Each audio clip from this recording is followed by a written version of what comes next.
우리 한번 따라하겠습니다. 죄 없는 자가 먼저 돌로 치라. 여러분, 죄 없는 자가 먼저 돌로 치라의 반대 개념이 뭘까요?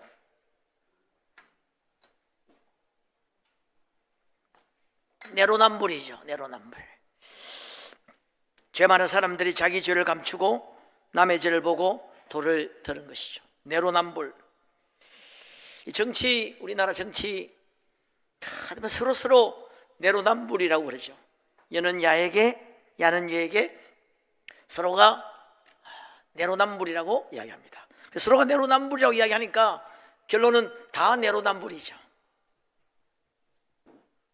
내로남불의 끝판왕을 보고 있죠. 우리가 진짜 끝판왕을 보고 있습니다. 근데 정치하는 사람들만 그런 게 아니에요. 사실 우리 인간은 성향적으로 내로남불입니다. 철저하게 자기중심적이고 자기에게는 관대하죠. 인간은 철저하게 사실 이기적이에요.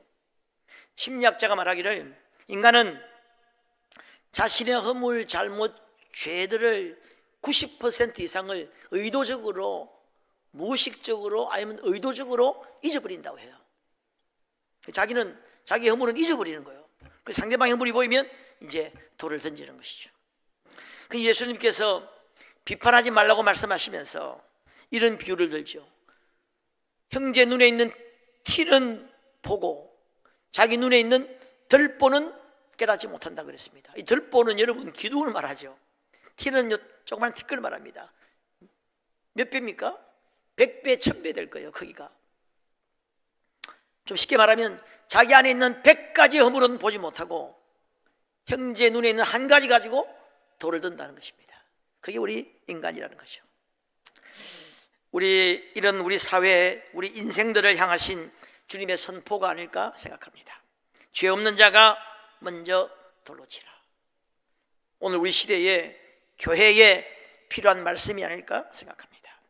여러분, 비기독교인들도 세상 사람들도 성경에 대해서 어느 정도 알고 있습니다. 특별히 지식인들, 인문학에 관심 있는 사람들이라든지 종교나 고전에 관심 있는 사람은 성경은 필독서죠. 많이 공부도 하고 연구도 하고 어느 정도 알고 있습니다. 여러분, 성경은 인류 역사 이래 초압도적인 베스트셀러 1위에요. 가장 고정 자료가 많은 역사책이면서 가장 오래된 사본이 이것도 초압도적으로 많은 고전 중에 고전입니다. 수많은 문학 예술 작품들이 성경에서 영감을 받고 또 성경을 배경으로 창작 발전되어 온 것도 많습니다. 그래서 비기독교인들도 성경에 대해서 아는 부분이 많습니다. 노아 홍수 이야기, 또 다윗과 골리앗 이야기 유명한 말 있잖아요. 영어 수거에 내가 잘 기억 안 나. 하여튼 너무 커서, 어떤 사람은 너무 커서 이길 수 없다 말하지만 어떤 사람은 너무 커서 놓칠 수 없다 말한다. 그 골리앗 이야기거든요. 골리앗 맞박이 하도 크기 때문에 미스할 수 없다. 지혜왕 솔로몬의 이야기, 솔로몬 재판 그런 것도 있잖아요. 불신자들도 사용합니다. 요나 이야기, 요나를 이야기 영감을 받은 동화 소설들이 많습니다. 시편 23편이라든지 신약에 오면 크리스마스는 불교 국가 또 무슬림 국가에서도 크리스마스 다 알고 심지어 지키고 있습니다. 예수님의 말씀 가운데 일반인들도 알고 있는 거 맞습니다. 진리가 너희를 자유케 하리라. 연세대학교의 학교 교훈이 진리가 너희를 자유케 하리라죠. 원수를 사랑하라. 이거 다 알고 있습니다. 오른밤을 치면 왼밤을 돌려대라. 70번에 7번이라도 용서하라. 이거 일반인들도 다 성경에 나온다고 좀 똑똑한 사람들은 다 알고 있어요. 그리고 오늘 본문, 죄 없는 자가 먼저 돌로 치라. 이것도 일반인들이 많이 알고 있습니다. 그 예수님의 유명한 말씀이라고. 여러분, 비기독교인들이, 세상 사람들이 기독교를 이렇게 알고 있습니다. 원수를 사랑하라. 오른밤을 치면 왼밤도 돌려대라. 70번에 7번이라도 용서하라. 죄 없는 자가 먼저 돌로 치라. 일반인들이 기독교를 이렇게 이해하고 있습니다. 이것이 예수님 말씀의 핵심이라고 알고 있습니다. 사실 맞는 말이죠. 기독교는 그런 종교예요. 사랑의 종교잖아요. 근데 기독교인들이 더 무정하고 사랑이 없고 인색하고 심지어 교회 내에서 서로 싸우고, 이걸 보면 이제 충격을 받는 겁니다. 예수님과 완전히 가르침과 완전히 다르게 다른 모습을 보인단 말이죠. 그래서 실망하고 충격을 받는 거죠. 자, 오늘 이 유명한 본문 함께 좀 살펴보려고 합니다. 요한복음, 여러분, 이 가늠하다 잡혀온 여인의 이야기는 요한복음에만 나옵니다. 여러분, 요한은 별명이 우레의 아들이었죠. 뭐 시는 말 같습니다만은 이 겁나는 말이에요. 성격이 아주 급했어요. 싸나웠고 혈기 충만, 욕심이 많았습니다. 엄마 찬스를 써가지고 예수님 오른편 왼편에 앉게 해달라고 로비했잖아요. 어느 마을에 갔을 때 마을이 예수님을 영접하지 않으니까 예수님 번개를 내려가지고 완전히 그냥 켄터키 후라이드 치킨을 만들어 먹어버립시다. 그렇게 말했어요. 예수님이 혼났죠. 아주 무시무시한 사람이고 혈기 충만 싸나운 사람이었습니다. 그런데 이 제자가 뒤에 결국 사랑의 사도로 불리게 되죠. 예수님께서 자신을 사랑하던 제자라고 묘사한 것으로 보아서 예수님에 대한 여러 가지 기억 중에서 예수님의 사랑에 대한 가장 철저하게 기억한 사람이 분명합니다. 나중에 기록한 요한 1서에서 보면은, 제가 이 임내송 할 때도 했습니다마는, 사랑하는 자들아 우리가 서로 사랑하자, 사랑 뭐 입이 아플 정도로 사랑을 이야기하죠. 사랑 누가 말했나? 요한이 말했습니다. 우리의 아들이란 별명을 들을 정도로 아주 급하고 무시무시했던 사람이 사랑의 사도로 불리는 것을 보면은, 요한은 예수님의 사랑에 가장 많이 마음이 녹아내리고 변화된 사람 중에 한 사람이 틀림이 없습니다. 예수님의 사랑이 그를 변화시킨 거예요. 사랑의 인격만이 사람을 변화시키죠. 자, 오늘 이 이야기는 이 사복음서에 나오는 예수님의 은혜, 사랑을 기록한 사건 중에 아주 중요하고 감동을 주는 사건이 아닐까 생각합니다. 서기관과 바리새인들이 늘 예수님을 고소할 궁리를 찾던 차에 가늠하다 현장에 붙잡힌 여인 하나를 발견하고 찬스다 싶어서 데려왔습니다. 이게 학자들마다 다양한 의견이 있어요. 이렇게 오히려 함정을 놓았나 하여튼 다양한 이야기가 있습니다만은, 하여튼 이 여인을 데려왔습니다. 모세는 이런 여인을 돌로 치라고 되어 있는데 당신은 어떻게 하겠습니까? 돌로 치라고 하면 그 사랑과 용서를 늘 가르친 사람이 자신의 어떤 한계를 드러내는 것이고, 또 사형 집행을 명령했잖아요. 사형은 로마만 사형의 권한이 있었습니다. 사형을 명령하고 교산 것으로 정치범으로 누명을 씌울 수도 있고, 만약에 놓아주라고 하면 율법을 파기자가 되죠. 이런 어려운 질문을 원수들이 많이 했습니다. 지금도 그런 질문 많지 않겠습니까? 여러분, 지금도 우리 나라 지금 상황에 이 좌우가 극한 대립하고 있는 이 상황에 질문하면 대답하기 어려운 건 많을 겁니다. 모든 이 공동체에 요즘 지지율이 반반이잖아요. 반반이니까 반은 이쪽이고 반은 저쪽인데 대답 못하죠. 예를 들면 반은 개딸들, 반은 태극기 부대 이렇게 있는데 무슨 이재명 그 야당 대표가 무죄입니까 유죄입니까? 당신 생각은 어떻습니까? 물으면 어떻게 대답하겠어요? 말 잘못했다가 큰일 나겠죠. 예수님에게도 이 원수들이 그런 질문을 몇 가지 했습니다. 세금을 내야 됩니까? 말아야 됩니까? 내라고 하면 매국 노죠. 내지 말라고 하면 로마의 반역자잖아요. 그런 질문을 했습니다. 자, 그런데 여러분, 이 여인 참 지금 보면은 얼마나 비참한지 몰라요. 고소의 미끼로 끌려온 것으로 보아서 이 여인은 가문이나 돈, 사회적 배경이나 힘없는 여인이 분명합니다. 지금 현장에 짐승처럼 끌려왔으니 죽기보다 창피하고 괴로웠을 거예요. 살기가 가득해서 지금 돌을 들고 죽이라고 하는 이 군중들을 볼 때에 아마 공포에 질려서 창백한 얼굴로 쓰레기처럼 버려진 정말 비참한 모습입니다. 또 이런 생각을 했는지도 모르겠어요. 내 때문에 예수님이 또 곤욕을 당한다, 이런 생각도 했는지 모르겠어요. 위로의 말 한마디 던져주는 사람이 없습니다. 그 말할 분위기가 아니에요. 그 말 한마디 했다가 큰일 나잖아요. 철저하게 버려지고 철저하게 미움받는, 철저하게 저주받고 있는 이 여인, 이미 가슴 속에 수십 번의 죽음을 경험하고 있습니다. 특히 여러분 유대 사회의 율법을 잘 알고 있어요. 이게 무슨 죄라고 하는 것을 알았기 때문에 하나님의 진노를 입은 자라고 생각했을 거예요. 이건 지금 내세에도 희망이 없는 거예요. 금생과 내생에 희망이 없어요. 정말 철저하게 온 우주에서 버려진 그런 존재, 철저하게 외롭고 고독한 여인이었습니다. 여기서 이제 주인공이신 예수님이 착 등장합니다. 너무나 폭탄 같은 선언을 이때 하죠. 죄 없는 자가 먼저 돌로 쳐보라 하는 겁니다. 영어 성경에 보면 without any sin, 어떤 죄도 없는 사람 먼저 한번 돌로 한번 쳐보라 하는 겁니다. 그러면서 여기 성경에 보니까 6절에 마지막에 예수께서 몸을 굽히사 손가락으로 땅에 쓰시니 그들이 묻기를 맞이 아니하는지라 이에 일어나서 이르되 너희 중에 죄 없는 자가 먼저 돌로 치라 그랬죠. 그 다음에 8절에 보니까 다시 몸을 굽혀 손가락으로 땅에 썼다는 겁니다. 이 말을 하기 전후에 손가락으로 땅에다가 이렇게 뭘 썼어요.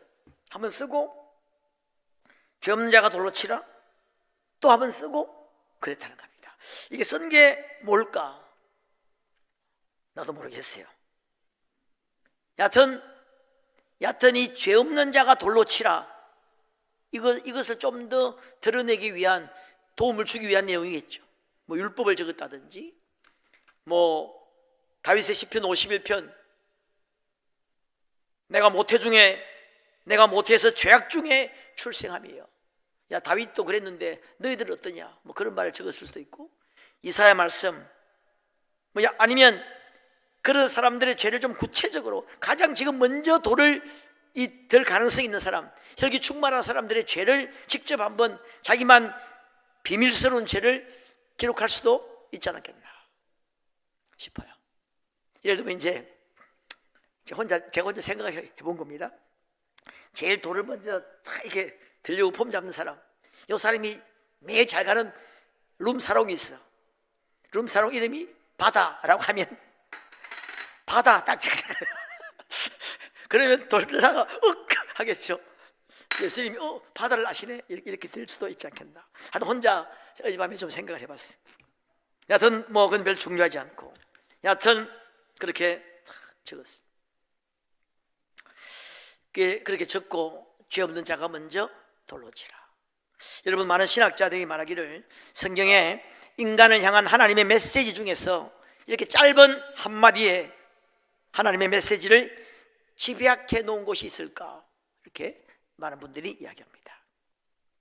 만인의 죄, 바리새인의 죄, 가늠한 여인의 죄, 우리 모두의 죄를 어깨에 짊어지신 속죄장이신 예수님께서 아무 죄도 없는 자가 돌을 들어 한번 쳐보라 하는 것입니다. 사실 여러분, 기독교를 결정짓는 중요한 단어가 용서죠. 한번 따라해 볼까요? 용서. 이게 기독교를 특징짓는 단어가 용서입니다. 그래서 종교개혁자 마틴 루터는 기독교인들을 가리켜서 용서받은 죄인이라고 그랬죠. 죄를 안 짓는 사람이 아니라 용서받은 사람이라는 거예요. 용서가 중요한 단어입니다. 하나님이 우리를 용서하시고 우리가 형제를 용서하고, 용서라고 하는 단어가 핵심 단어예요.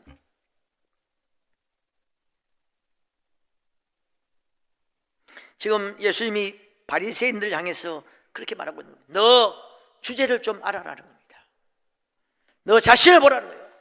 너희도 죄인이라는 거예요. 너희가 돌을 던질 자가 아니라 너희도 돌을 맞을 자라고 지금 이야기하고 있는 거예요. 너희가 남을 판단하고 정죄할 자가 아니라 너희도 용서와 긍휼이 필요한 자다, 이렇게 지금 이야기를 하고 있습니다. 여러분, 바리새인들 예수님에게 제일 욕을 많이 들었던 사람이죠. 심지어 예수님이 독사의 새끼들아 그랬어요. 화 있을진저 서기관과 바리새인들아. 제일 나도 예수님에게 지독히 욕을 들었던 사람이 바리새인들이에요. 그리고 우리가 바리새인 하면 아주 그냥 죽일 놈, 나쁜 놈, 아주 그냥 몹쓸 인간으로 생각이 쉬운데 그렇지 않습니다. 바리새인은 외형상으로 볼 때 최소한 가장 예수님을 닮은 집단이에요. 기도하고 금식하고 11조하고 폭력적인 범죄에 인류되지도 않고 법도 준수하고 모범적인 시민입니다. 존경받는 엘리트 집단이에요. 여러분, 바리새인이 왜 생겼느냐면 이스라엘 백성들이 포로로 잡혀갔어요. 오랜 포로 생활하다가 그 포로 생활하면서 깨닫게 돼요. 우리가 하나님의 율법을 여기고 하나님의 말씀을 여기기 때문에 하나님께 징계를 받아서 우리가 포로가 됐다는 것을 깨닫습니다. 깨닫고 이제 다시 우리가 말씀으로 돌아가자. 다시 하나님의 계명을 지키고 율법을 지켜야 되겠다. 신앙 제일주의로 살아야 되겠다. 그 운동을 했던 사람이 바리새인입니다. 굉장히, 그래서 이스라엘을 살린 사람들이고 굉장히 국민들에게 존경받는 신앙이 좋은 사람들이에요. 그게 바리새인이에요. 철저하게 율법을 지킵니다. 이스라엘 지금도 여러분 그 바리새 그 보수파들은 철저하게 율법을 지키잖아요. 안식일 엘리베이터, 그게 뭔지 아십니까? 안식일에 일하면 안 된다고 엘리베이터를 탁 누르는 것도 일이라는 겁니다. 그래서 안식일 엘리베이터가 있는데 이건 뭐냐면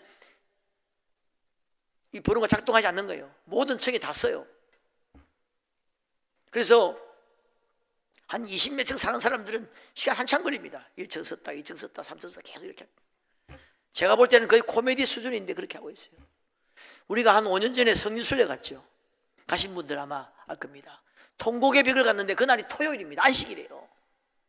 근데 안식일이라고, 아니 우리가 차를 타고 운전해서 가서 내려가지고 표 받고 돈 다 하고 난 다음에 다 해놓고 안식일이라서 사진을 못 찍게 하는 거예요. 내가 볼 때는 거의 코미디 수준이었어요. 아니 운전도 하고 표도 받고 계산 다 하고 그런 다 되는데 사진만 못 찍게 하는 겁니다. 그래서 내가 열받아가지고 한마디, 당신들 이게 지금 논리적으로 맞냐? 응? 하필 왜 사진만 못 찍게 하냐?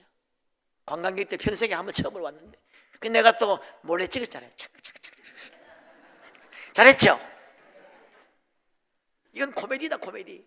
근데 그 짓을 하고 있어요 지금. 이 바리새인들, 너희가 겉으로는 그렇게 열심히 신앙생활을 했는지 몰라도 너희 안에 탐심과 악독이 가득하다는 거예요. 내가 똑같은 죄인이면서 어쩜 남을 무섭게 손가락질하는 그 분노 뒤에 감춰진 더 큰 너희들 죄악이 있는데 그걸 회개하지 않고 남을 향해 손가락질하고 정죄하고 판단한다는 것입니다. 사랑과 긍휼이 없다는 거예요. 여러분, 바리새인과 은혜로운 성도의 차이는 기도와 금식과 11조 이런 게 아니에요. 봉사 열심히 하는 거 그게 아닙니다. 사랑과 긍휼이 없는 거예요. 자신도 죄인이라고 하는 자각이 없고 자기 의로 충만한 거예요.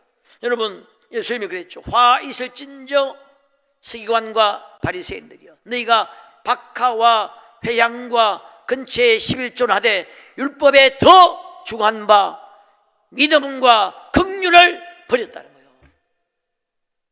그러나 이것도 하고 저것도 행해야 된다. 11조 기도 금식 다 좋아, 그것도 하고 다 해 하는데 더 중요한 긍휼을 버렸다는 거예요. 긍휼, 사랑의 마음을 버렸다는 겁니다.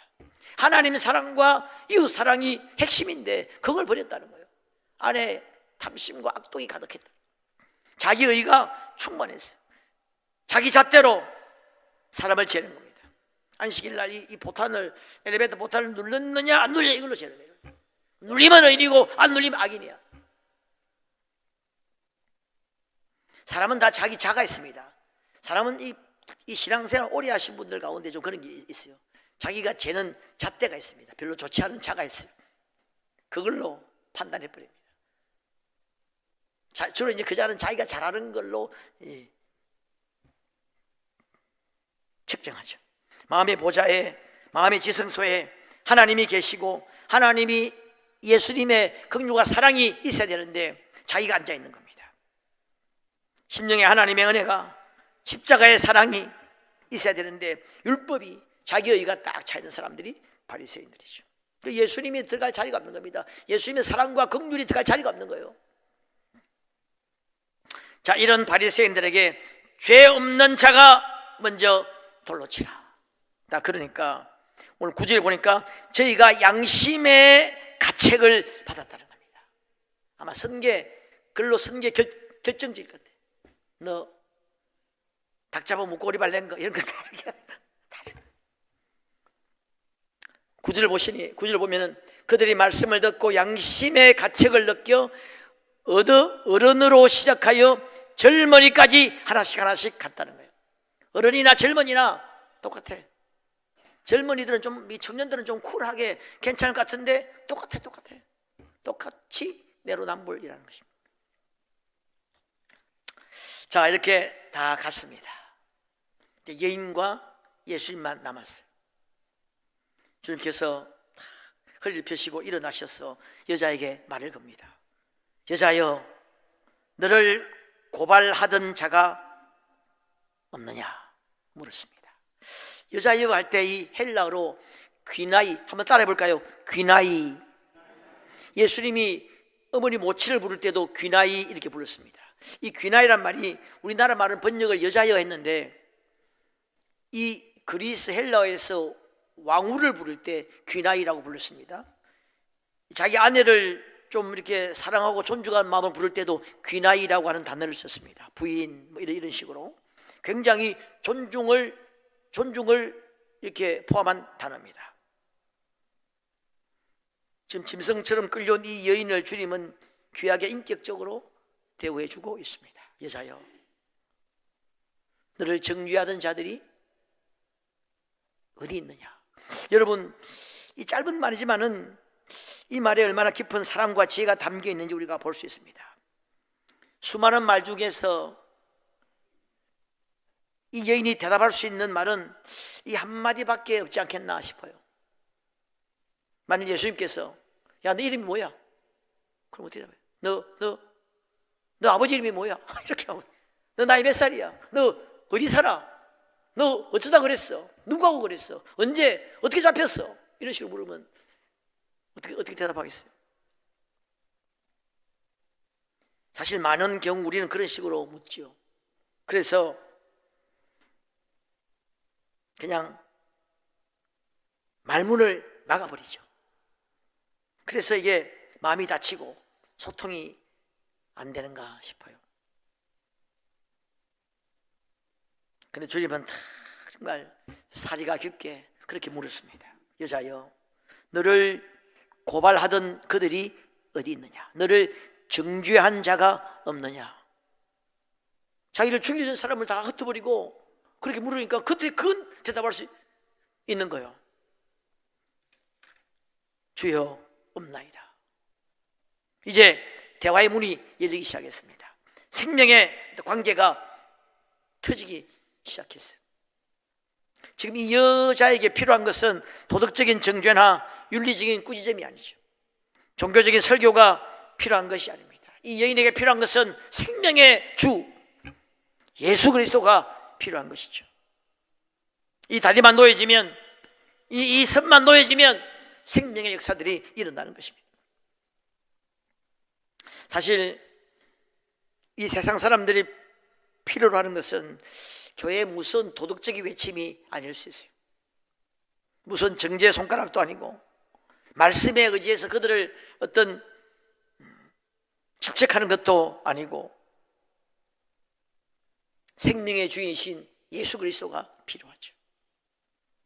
그 사랑이 터지면, 은혜가 터지면 이제 생명의 역사가 일어나는 거죠. 이게 기독교의 엑기스죠.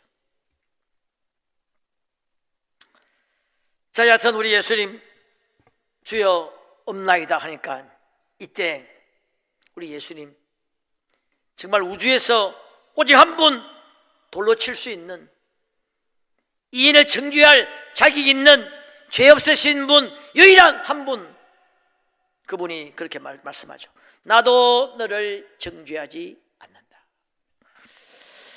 참 온 우주에 울려 퍼지는 엄청난 용서의 선언입니다. 순도 100%의 은총이죠. 놀라운 은혜요. 순도 100%의 사랑입니다. 여기 우리 소망과 비전의 근거가 여기 있습니다. 하나님이 죄를 제대로 갚으시고 정죄하신다면 우리 중에 누가 하나님 앞에 설 사람이 있겠습니까? 우리 중에 누가 살아남을 자가 있겠냐 말이죠. 오직 은총만이 이 여인을 살렸고, 오직 은혜만이 우리를 살렸습니다. 예수 그리스도의 사랑만이, 그 사랑의 인격만이 사람을 변화시킬 수가 있는 것이죠. 이게 기독교의 엑기스. 나도 너를 정죄하지 않는다, 이 말을 듣는 순간 정말 이 여인에게는 온 우주에 별들이 쏟아져 내려오는 것과 같은 황홀한 평안과 기쁨과 자유가 터졌을 것입니다. 그런데 주님 이렇게 말씀하시면서, 주님 뭐라 말씀하시냐면, 가서 용서하고 보내시면서 가서 다시는 죄를 범하지 말라. 여기서 우리가 중요한 이 구속사적인 어떤 신학적인 논리를 하나 발견할 수 있는데, 주님은 죄와 타협하신 것이 아니에요. 그냥 죄가 괜찮다고 말씀하신 것이 아니라 그 죄의 대가를 예수님이 갈보리 십자가에서 대신 지시겠다는 거예요. 이게 바로 용서의 의미가 얼마나 엄청난 것인가 하는 것을 알 수가 있습니다. 내가 너를 정죄하지 않을 수 있는 것은 내가 그것을, 그 죄를 위해 죽을 수 있기 때문에 그런 것이죠. 그래서 어느 신학자는 이런 아주 멋진 말을 했습니다. 이 용서받은 여인의 죄는 갈보리 십자가에서 하나 더 얹혀지는 죄의 무게가 되는 것이다. 이렇게 멋진 말을 했습니다. 이것이 바로 예수님의 사랑이죠. 모든 용서의 순간순간에는 갈보리 십자가의 사랑이 빛처럼 떨어지는 예수님의 보혈이 담겨 있습니다. 여러분, 예수님이 농담 삼아 부자가 그냥 가난한 사람에게 뭐 이렇게 한 입 적설하듯이 용서해 주겠다는 것이 아니에요. 나의 생명을 던져서 너의 그 돌을 내가 맞겠다 하는 것이죠. 이 여인은 돌을 맞지 않았지만은 예수님은 갈보리에서 돌을 맞았습니다. 이 여인은 피를 흘리지 않았지만은 예수님은 갈보리에서 피를 흘리셨습니다. 바로 이것이 용서의 힘이죠. 계속되는 이야기가 복음서에는 안 나옵니다만은 이 여인은 아마 평생 예수님을 가슴에 모신 예수님의 제자가 되었을 거예요. 그 예수 영화 많이 나왔죠. 네, 정확하게 뭔지는 모르겠는데 한 영화 볼 때 이 장면이 나오더라고.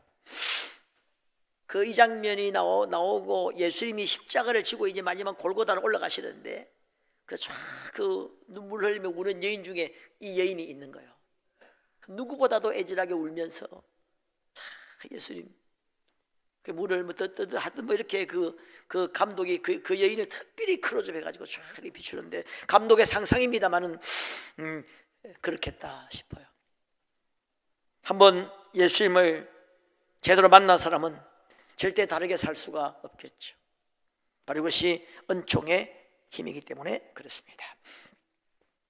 여하튼 이 여인의 손에, 죽음과 절망으로 가득 찼었던 그 여인의 손에 쥐어준 예수님의 사랑, 그것은 목숨보다 진한 무게의 사랑입니다. 목숨보다 귀한 그 사랑, 생명보다 거시라, 뭐 그런 찬양이죠. 갈보리에 보혈을 걸고 인쳐준 사랑이죠. 이 사랑이 여인을 살게 했고, 이 사랑이 우리의 가슴 속에 지금도 살아 있습니다. 그 은혜 앞에 설 때에 우리 정말 할 말이 없게 되는 것입니다. 자, 오늘 이 가늠한 여인의 이야기를 보면서 또 예수님의 그 선포를 보면서 너무나 용서하지 않는 세상, 정죄하고 심판하고 남을 비판하는 이걸로 가득 찬, 서두에 말씀드렸습니다마는 내로남불의 끝판 극치를 보여주는 그런 이야기들을 보면서 참 이 세상이 얼마나 많이 하나님의 사랑을 필요로 하는가 하는 것을 알 수가 있습니다. 사실 우리 교회가 그걸 줘야 돼요. 세상은 완전히 내로남불이잖아요.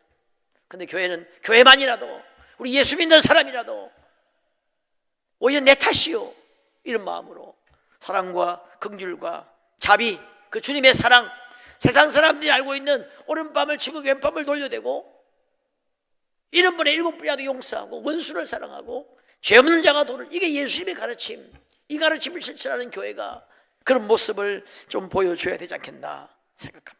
사실 어느 유명한, 세계적으로 유명한 분이 그런 이야기했죠. 은혜는 교회가 세상에 줄 수 있는 유일하고 최고의 선물이라 그랬습니다. 여러분, C.S. 루이스라고 하는 유명한 전설적인 영국의 그 문필가요, 참 하나님의 사람이 있죠. 이 사람이 유명한 말이 있잖아요. 죄는 미워도 죄인은 사랑하라, 미워하지 말라. 죄는 미워도 죄인은 미워하지 말라. 그 말을 자기는 도저히 이해를 못했다는 겁니다. 말장난이라, 말장난. 아니 죄는 그러면 죄인이 죄를 짓는 거지. 아니 죄는 미워도 죄를 미워하지 말라. 이건 말장난에 불과하다. 제가 스스로 죄를 짓나? 죄인이 죄를 짓는 거지. 그렇게 생각을 했다는 겁니다. 근데 어느 날 이 C.S. 루이스가 깨달음이 왔어요. 자기가 그런 사람 한 사람을 알고 있는 거예요. 그 사람이 지은 죄는 죽도록 미운데 그 사람은 너무너무 사랑해. 그 한 사람을 발견했다는 겁니다. 그게 누구냐? 자기 자신이라는 거예요. 자기의 그런 비겁함, 속임수, 음란, 탐욕, 그 자기의 어떤 끊임없이 오는 이 죄악들을 지독히 미워했어도 자신은 너무나 사랑했다는 겁니다.